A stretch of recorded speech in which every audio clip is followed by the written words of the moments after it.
Hello, everybody. How you doing? So here's another interview I did with Ozzy back on 9/3/2001.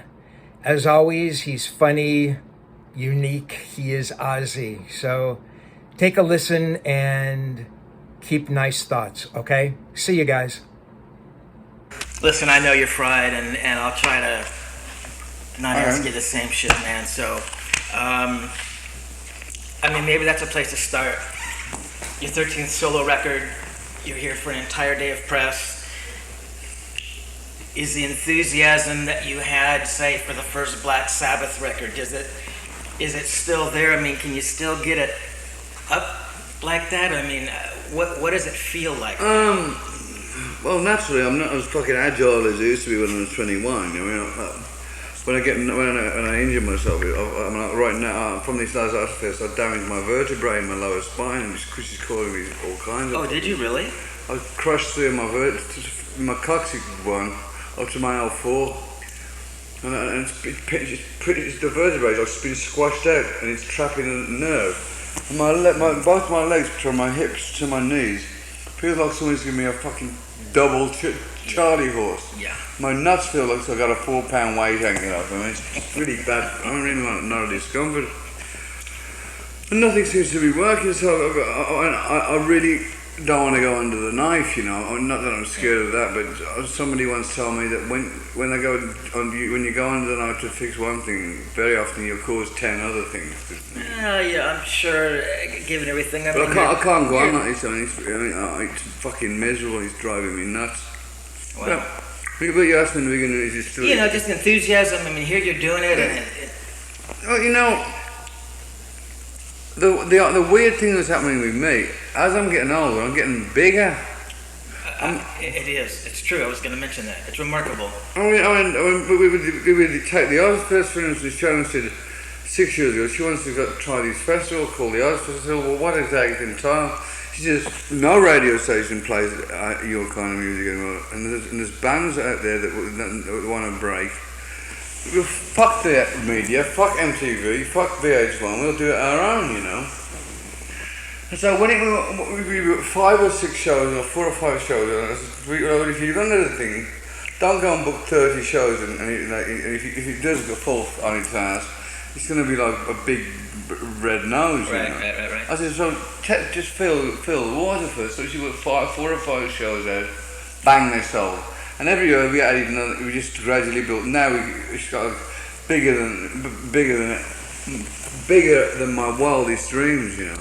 And the Ozfest has spawned so many bands, and so what happens then? MTV want to get on board, and SVH1 want to get on board.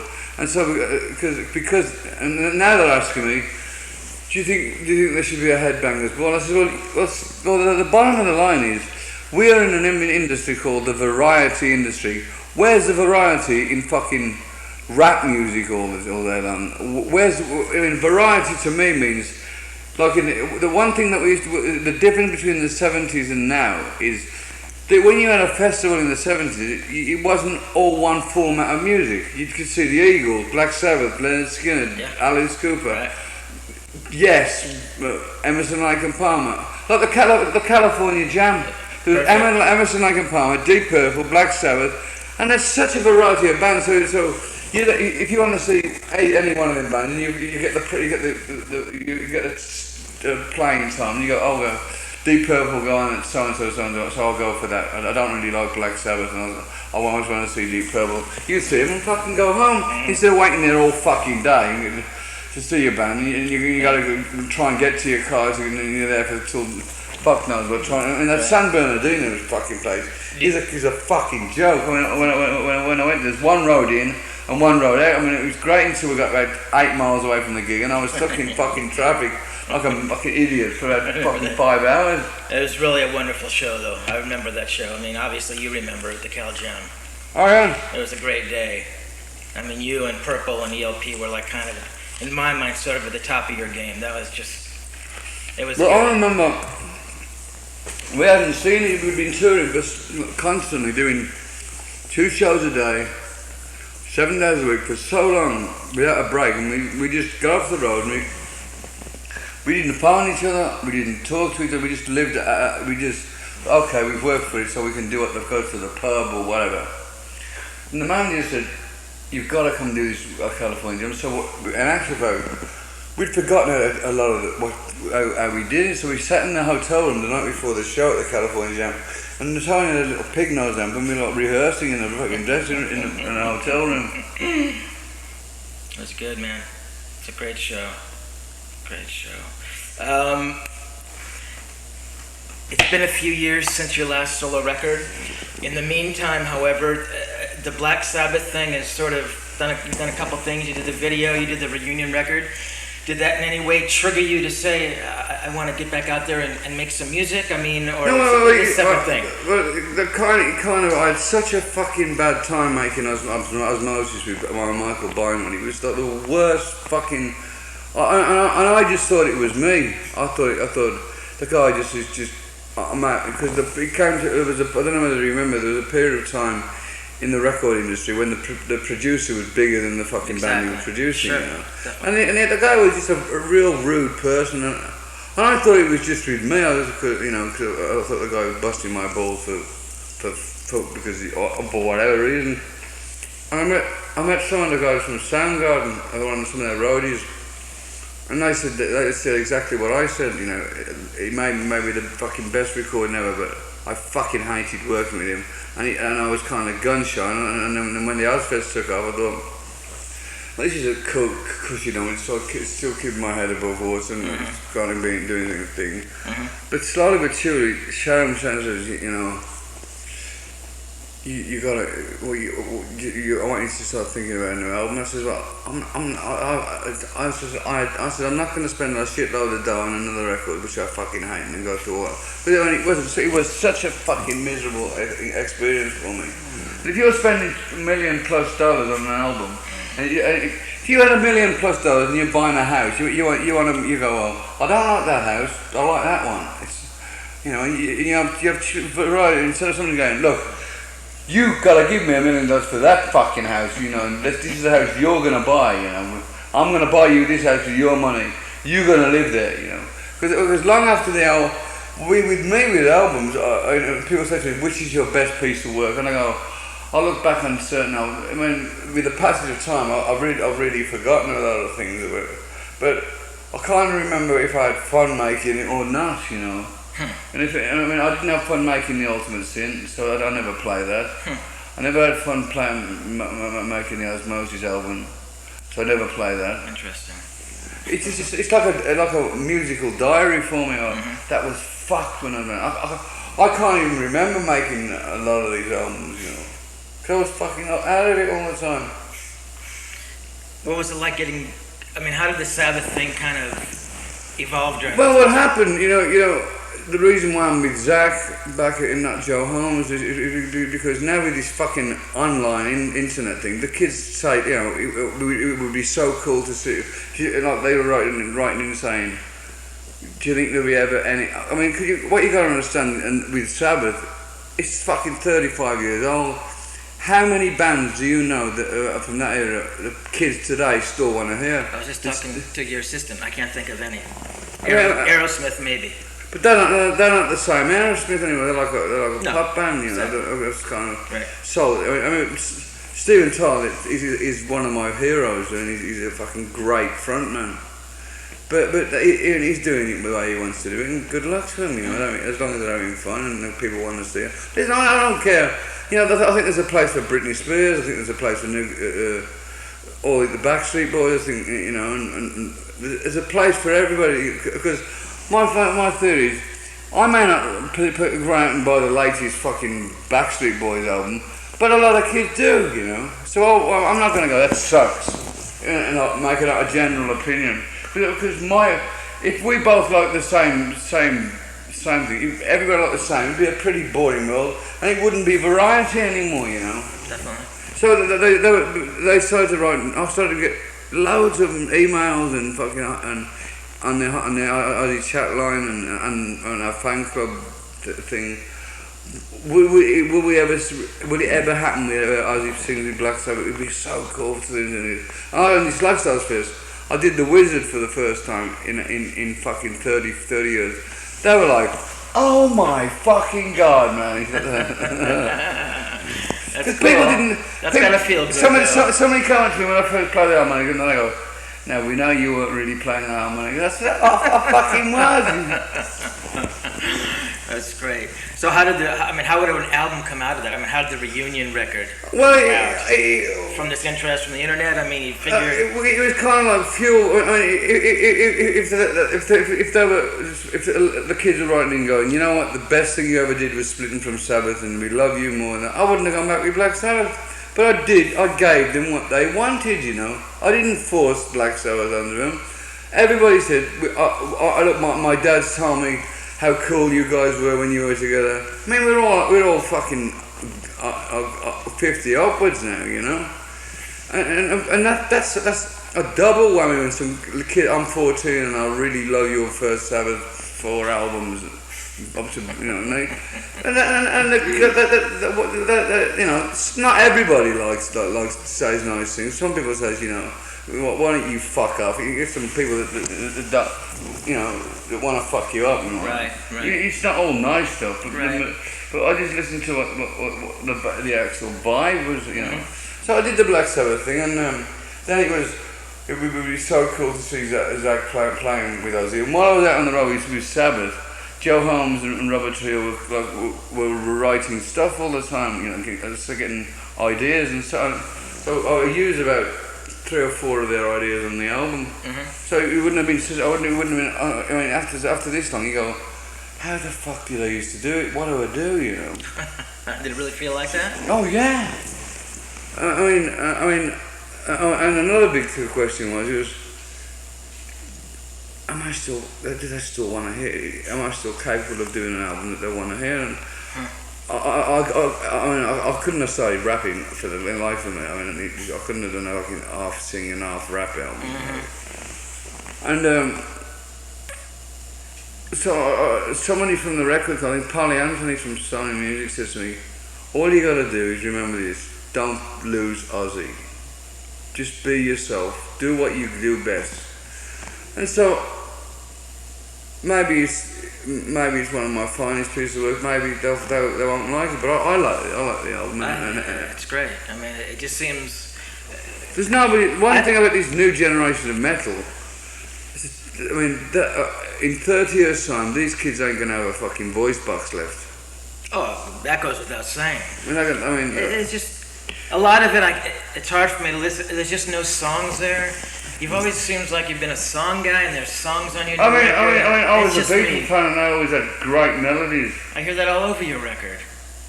My sister says, John, she goes, you know, I can hear, when I play the No More Serious, I can hear the Beatles on it. I go, gee, you're always going to cop to the band that turned you on, you know. Definitely. Because I must have got 27 copies of the #1 album for Christmas, you know. Everybody bought me that.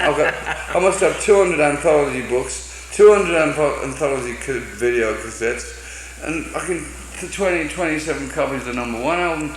But you listen to that #1 album, you start and you go, they went from being a pop band to being a psychedelic band to being kind of a folk rock band, to being a blues band, to being they went in 8 fucking years, man, and you go, Jesus Christ, there's 27 fucking songs on this album, and everyone gets better than the last, you know. No, they're going to put a #2 album out. Really? Unbelievable. How is it different saying, I know that you're working on a new Black Sabbath record? Well, we at the beginning of this year, we all got together in Wales, this place we used to use years ago called the Rockville Studio, I think it was, down in Monmouthshire in Wales. And we just tested it. We got a few song ideas together, but whether it will materialise from that, I don't know. I really don't know. You really don't know. Because we started a few ideas. We did one of the ideas on stage on this last festival thing called Scary Dreams. Scary Dreams. We did that live, you know. It was a brand new song. How did it go over?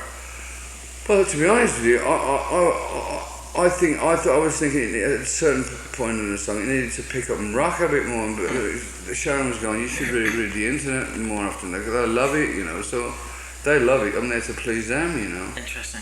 So, I mean, is it different going in to do a Sabbath record as opposed to doing? But we all just decided if we do an album less than where we left on, it's pointless just doing the fucking album. Because after I departed from Black Sabbath went in all kinds of different directions. Mm-hmm. There's more fucking singers than a church choir, you know. Lots of singers. So it kind of got lost for a while. Definitely. And the reformation kind of established again. So we all decided, if we can't beat where we left off, then what's the point in doing? Just because it's Ozzy singing songs on an album called Black Sabbath, mm-hmm. It's pointless doing it. But one thing I did notice about we've all changed and grown up so much. We're not for crazy kids from the back streets of Birmingham setting fire to hotel rooms anymore. Right, you know? right. In fact, we had talked before, and one of the things that you had said was, actually one of the last quotes we had in the interview was, I asked you, would the original, this is when you were doing your solo career, before the reunion, would the original Sabbath ever get together again? And you said definitely no, at that point in time. Well, one thing I've learned to do is listen to what people. I mean, if people want strawberry flavoured ice cream, you don't give them vanilla. Right. You know, I'm in the game to making people. I'm a professional people pleaser. You know, that's my job. And so I thought, well, you know, Sharon said, I said, because I had a bee up my ass for a lot of years, you know, because they fired me, you know. I know they did. And I said, fuck you, you know, I'll never fucking darken a fucking stage again. And then I met up with him, and I mean, Tony was in the old days would intimidate the fucking shit out of me, you know. He'd intimidate you. In the early days, he was like a bad dude sometimes, you know. And so I was pleasantly surprised I was. But he'd been beaten down to the fucking ground with Black Sabbath. Right, you know. Exactly, that's interesting. But we're really good friends now, you know. If nothing ever happens again, we played together. We all got a fair shake, and we more than anything, we became friends again. Mm-hmm. You know? Absolutely. Can you say which part of your career has been more satisfying, the Sabbath part or the solo career? It's all been one incredible. I mean, somebody says to me, "Are you ever going to write the book?" And I mean, I've got a fucking library in my head, but it's remembering it in chronological order. I mean, the one thing that I regret not doing is keeping a journal. You know. I mean, because I mean, my story is fucking very unique. I would say. I mean, when I started in 1968, and if somebody said to me, you know, in the year 2001, you're going to be doing this and you're going to be doing that. I'm 52 now, I'm 53 this December. I'm going, what the fuck is it, you know? What I try not to do is let it. My ego gets in front of my real me. It starts to say, and I have to really shock the shit. When I start using my ego, I use my ego for a means of defence. Like, fuck you, I'm Ozzy. But if I get away with that too long, it's not, something bad will come my way, like a kick in the balls off my wife or something, you know. You fucking never do that again. She fucking tears me a new asshole. You fucking get on the phone. You apologise to that, you fucking dick. Do you realise how lucky you are to have a fucking career, and that guy's been working night and day for you, and you just fucking looked at him. And I go, well, you know, Sharon, I have a bad memory. I didn't mean to be rude. But then I'm squirming, you know, because I've been. Once you put your finger in the fucking red hot fire, it burns, you know, and you can't. You don't want it to burn, but you put your finger in the fucking coals, you know. Right. And I do that periodically, but I try and better myself, you know. One of the greatest achievements of my life is I put down the cigarette package 6 months ago, and I haven't had one. and I was a die-hard fucking smoker, man. For you. I thought, I don't know why, I don't know how, I don't know. I'd put the patch on, take the patch off, light a cigarette, put the patch on, leave the patch on, and smoke. Put the patch on, smoke Cuban cigar. I just got to a point when my old drummer Randy Garcia, he got cancer of the lymph node gland. I didn't know that. Yeah, he's recovered now. Oh, good. And then I heard Lemmy was getting sick, he got sick, and then I thought, things happen in threes, and I just went one Sunday afternoon when I was working with Sabbath, the early part of the year ago. You know what, baby? This is the last, it's over. I threw them on my fire in at my house in England, and I haven't picked one up since. Wow. No patches, fuck all. Wow, amazing. And people say, how do you do it? I don't know. I mean, but I don't want to fucking know, Well, I think it's part of that same discipline that explains to us why you're still here. I mean, I should be dead 1,000 times over. I've OD'd fucking more times than I mean, every time I used to go out, I wouldn't go for a social drink. I'd go to get fucking drowned in the shit. Every time I did cocaine, it wasn't a fucking gram. It was like a football field full, I mean, I'm glad I never smoked the crack, because everybody I know who smokes crack never gets back, I didn't get away that easy because I became a bit fucking crazy with it, I mean, you play with fire, you're gonna get burnt eventually. I don't give a fuck if you're Keith Richards, Lemmy Kilminster, Ozzy Osbourne, whoever the fuck. Yeah. You fuck around too long, and eventually it'll get you. You'll just once that thing starts that snowball starts going down the side of the mountain, you got a fucking avalanche before the end of the week, Yeah. Do you ever reference a Black Sabbath record in terms of a solo record? You say, I loved how I sang on that, or Black Sabbath in my solo record is not even remotely close. The only thing that's close is my voice, which is my voice sounds a distinctive sound. But I was a singer with a band, and we never wrote that many songs per se. We already have a verse, chorus, bridge, verse, chorus, bridge, mid-late guitar solo, verse, chorus, bridge, out. It was like Black Sabbath would start one fucking vibe, and the end of the song you go, how the fuck did we get here, It was like a fucking musical journey, and it was bordering on fucking fusion jazz at some point. Some great I mean, what I remember when we used to go, it's getting too fucking hokey, and let's fucking throw a spanner in the works. Let's go doom diddle diddle, just got a different rhythm from nowhere. And I mean, when I was doing this, like trying to do some writing with this year, we weren't doing it the same way, because what we used to do, we'd get stoned and just jam for fucking hours, and we'd record it on 2 reel-to-reel Revoxes, and we'd go, that would be cool if you put that on that, or very often we'd write 2 songs and mould them together into one. And Sabbath was a very awkward, I'd go, well, why do you want to fucking change it now for, man?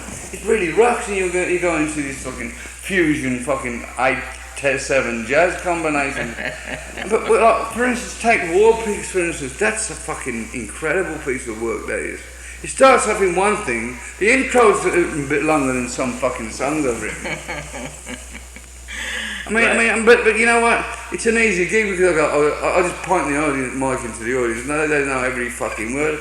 I go, how the fuck do you know this song when you weren't even born when I wrote that? That's a trip as well, They get 7, they film the Ozfest. And I said to Sharon, you know what I want you to do?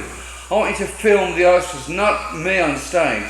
What goes on out there? Because I've always wanted to be, wonder what it's like watching me from their point of view. And they got these fucking kids of 8 and 9 going, man, Ozzy rule, man. Ozzy's better than God and all these kids.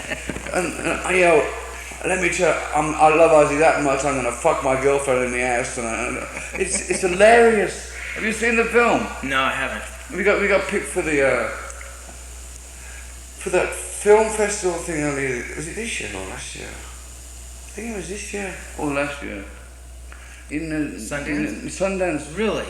We got accepted by Sundance Film Festival. And suddenly, I go, I only did it for a fucking experiment. No, my wife's got to do this fucking speech at midnight in this theatre, and all the kids are there.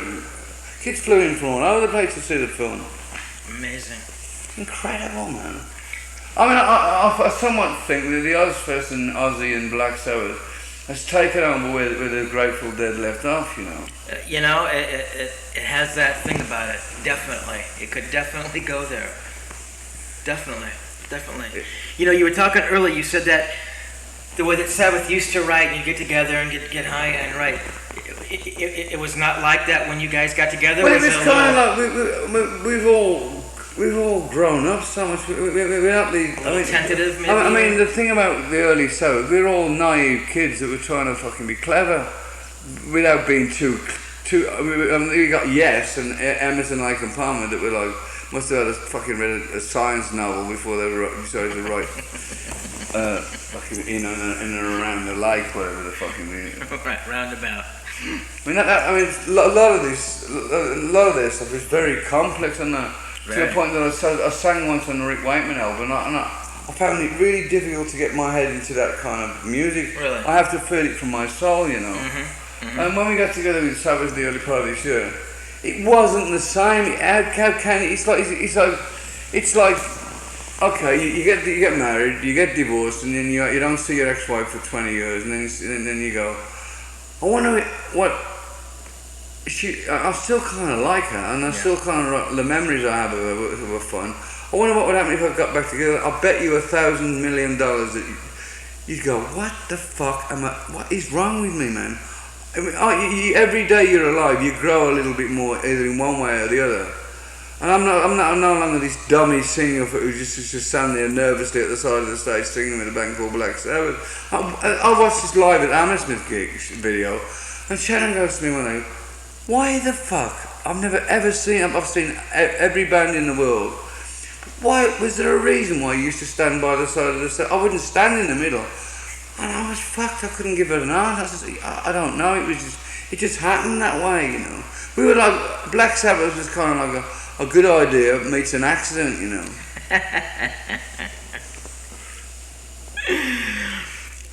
But the one thing about Black Sabbath, we all got fucking burned big time. From the management. Big time, man. We got fucking. I could say I want an aeroplane, I want a Rolls Royce, I want a new house, and you get it. But as soon as you were never allowed to have, they'll go, this is your bank account and this is your bank account. You were never allowed to have that. Which is why you tried to take a little more control. No, I mean I married my manager, you know. So I mean, I'm not number one, I'm not a fucking businessman.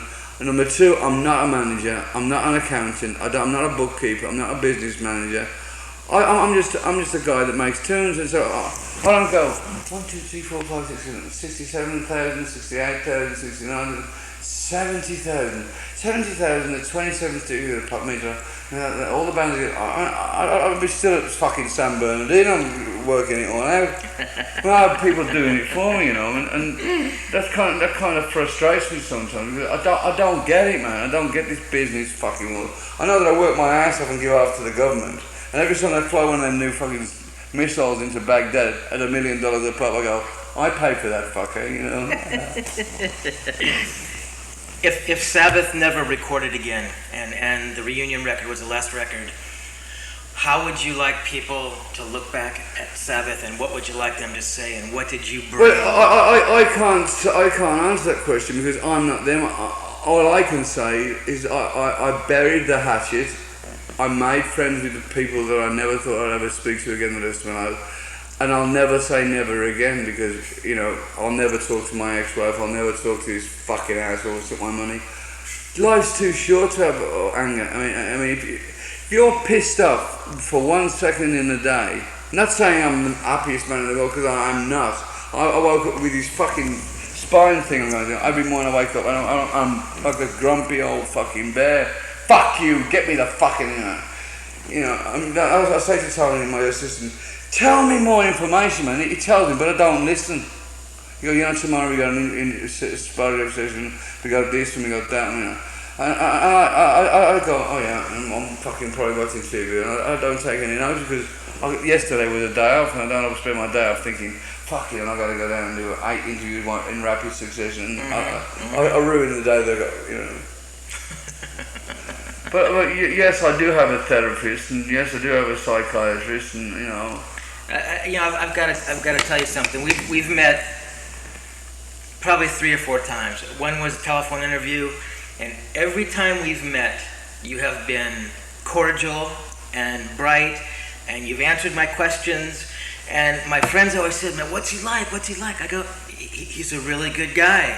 And they go, "What's he really like?" I go, "He's a really nice guy." I mean, they see this thing and they have no idea. They see this fucking cranberry sauce coming out my mouth. Of course they do. I mean, if I was to be the Ozzy off stage as I was, I hope someone would lock me up.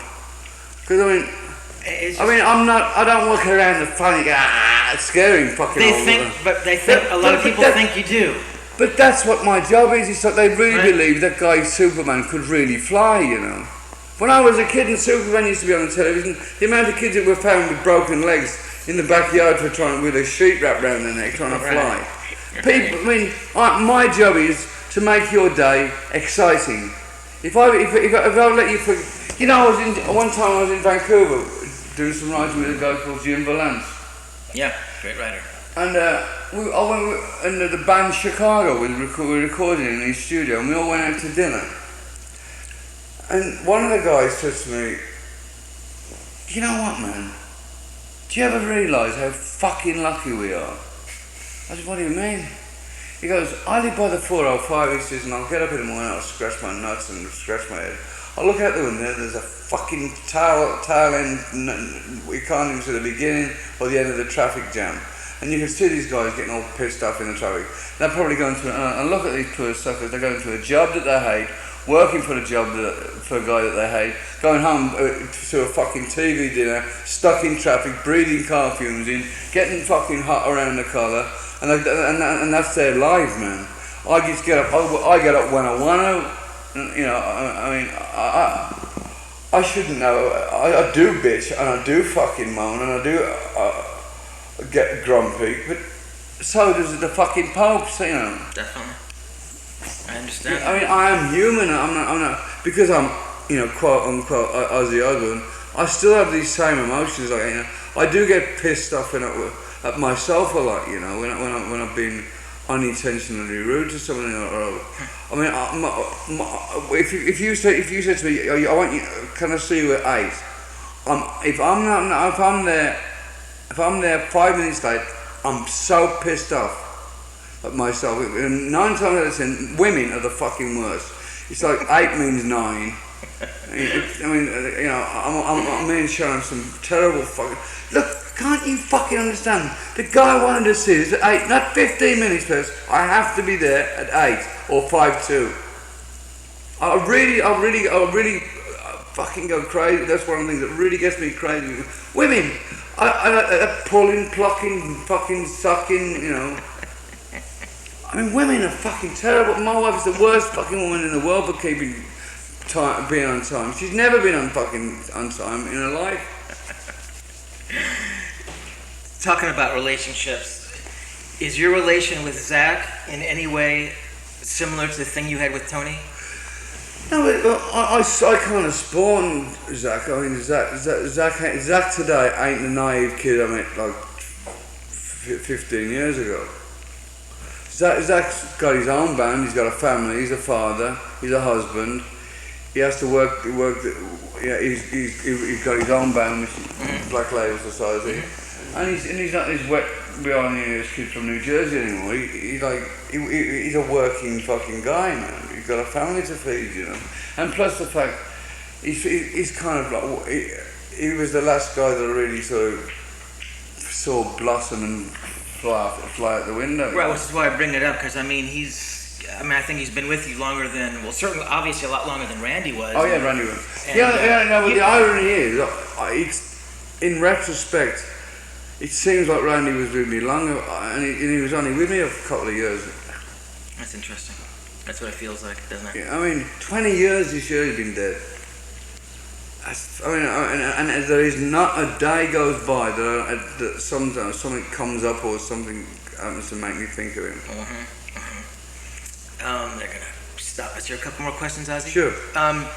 Another quote that you'd give me in one of our other interviews is that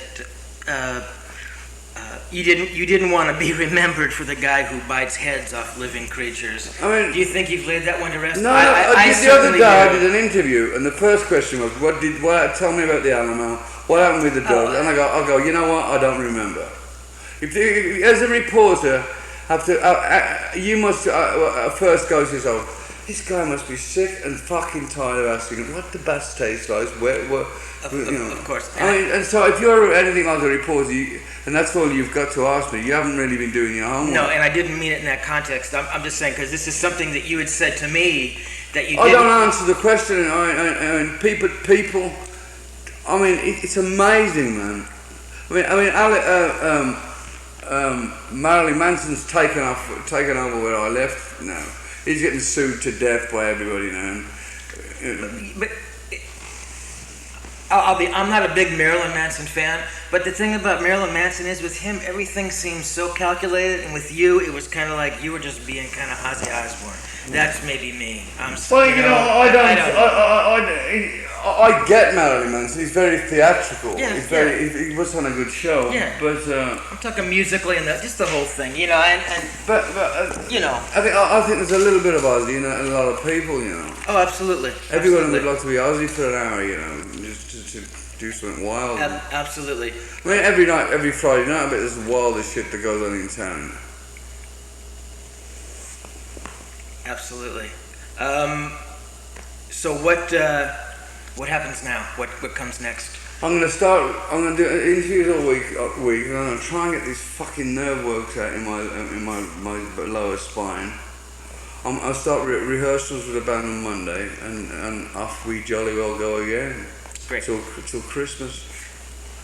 What was it like playing with Black Sabbath and your solo band at the Ozfest? I mean, hard fucking work, man. I didn't know. Did you start singing Iron Man with your solo thing? I'm kidding you. But I'll tell you one thing. I've played with some great guitar players, some great drummers, and some great bass players. Great bands. But you know, nobody played Black Sabbath like the four of us. That's exactly right. It's just a fucking chemistry that works. Like nobody can play the Beatles better than the Beatles, you know. Nobody can play the Rolling Stones better than the Rolling Stones. That's a great point. I mean, Jagger's tried to do it, so I'm a lucky son of a bitch. Because so many of them have tried but failed through their solo career. I don't understand. I'm fucking, my mind fucking goes, what the fuck is it, you know? It's unbelievable. Everything you touch, it works. Like we said. So any more questions? No. All right. Ozzy said that he'll allow me to take. You can take. I'm Ozzy Osbourne. You have my permission to take position, but in the forefront of the book. Thank you, sir. That's great. So, do you want to sign here? Yeah, please. Actually, this is the book that I spent a lot of time with Bill, whose memory was a little shaky on some of the stuff. All right, Steve. Great. You're welcome. We'll see you later. Thanks, Oz.